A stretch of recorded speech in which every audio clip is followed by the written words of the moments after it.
Hello everyone and welcome to a new series for Tawdry Tabletop. This is Boardgame Bonanza and we are here today to talk to you about one of our favourite board games of all time, Nemesis.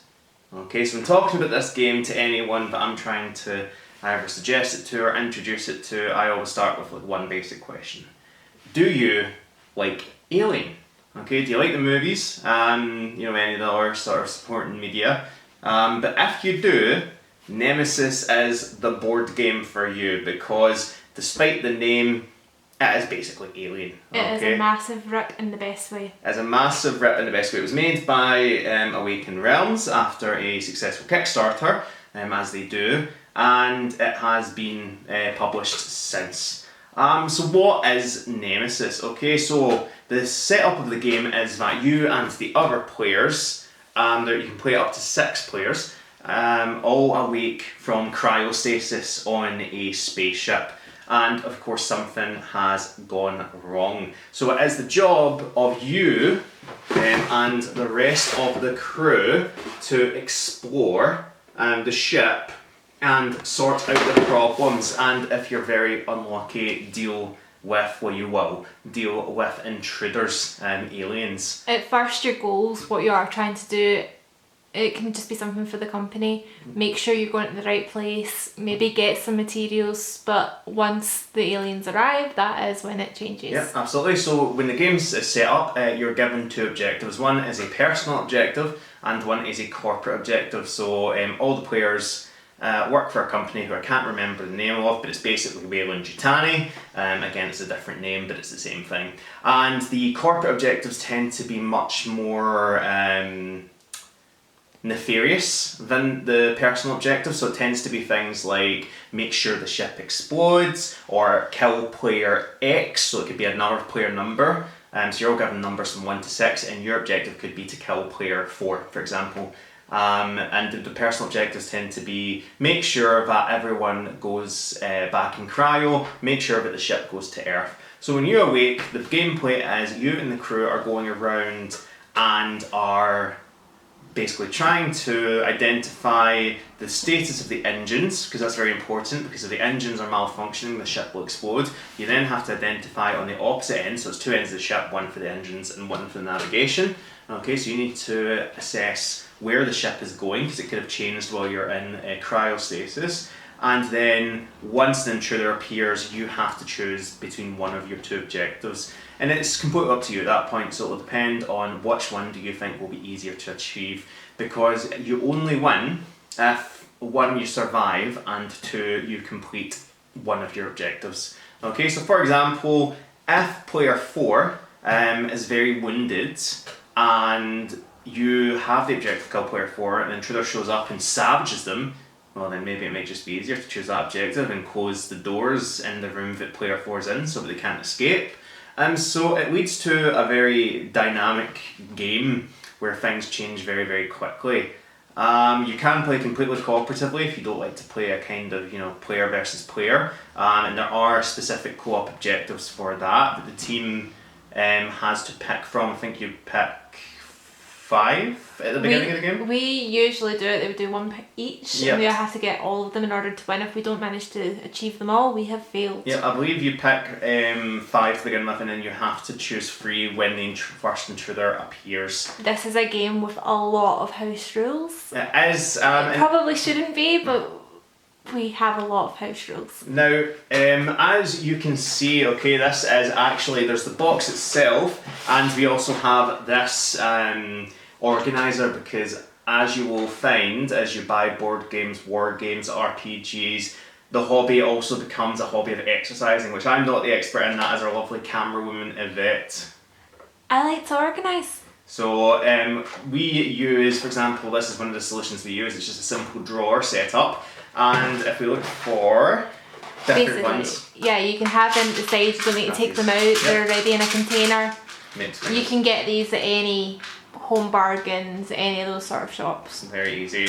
Now, if I could pan the camera down onto the map. Oh, again, making me work. Making you work. I'm only here to slag him. Only here to make fun of me. So, one of the most pertinent things in nemesis is noise. So as you move about the game world from room to room, you produce noise. So the way it works is two ways of noise. Either you move and you roll a dice and it tells you a number where you place the noise. So you might not be able to see it on this mat, but each room has numbers going off into the corridor. So example here, 1, 2, 3 and 4. So say I rolled the dice and it rolled 3, I would put noise here.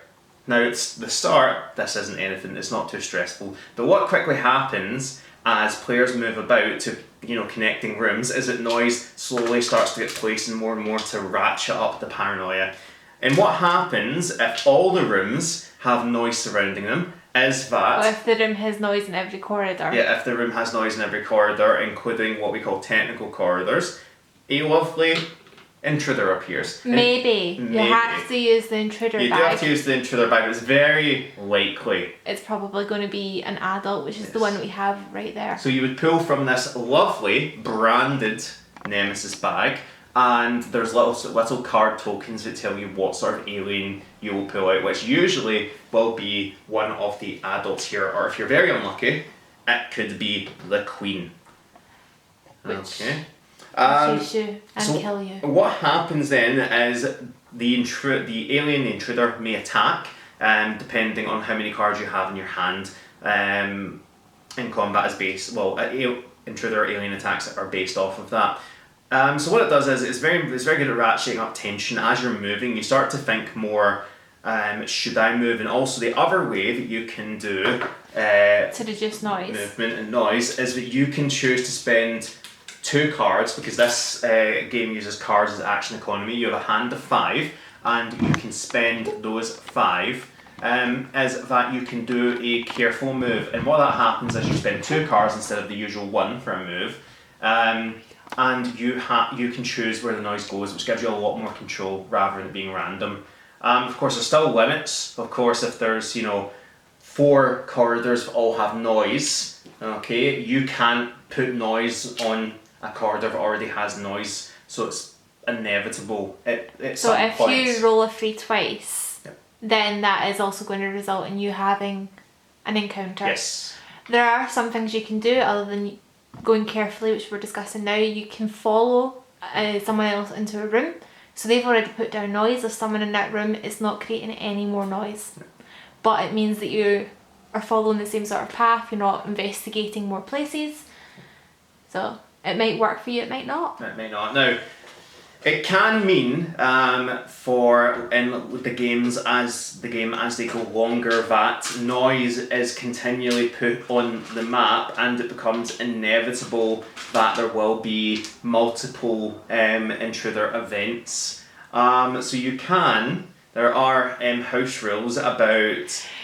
You don't need to go into the house rule. They're going to play it like good folk. They're going to be good folk. But it does mean inevitably the tension will be raised. You will be facing, multiple intruder attacks per turn, and it really does ratchet up the tension. So how do you win? Of course, you have to do your objective, but you also have to survive. So there's a couple of ways you can survive. The main way is to go back to cryostasis, which you can only do after a certain point in the game. That's where you wake up. That's where you wake up, but you have to go back to sleep in cryostasis as long as the engines are working and the ship is going to the correct destination. Or you could escape in escape pods, which are here and here. There is a few criteria that needs to be set to do that, so it is a bit more difficult. But it does mean that you can leave the game earlier, potentially. Especially, and screw over your friends. Yes, especially if you're being a nefarious player.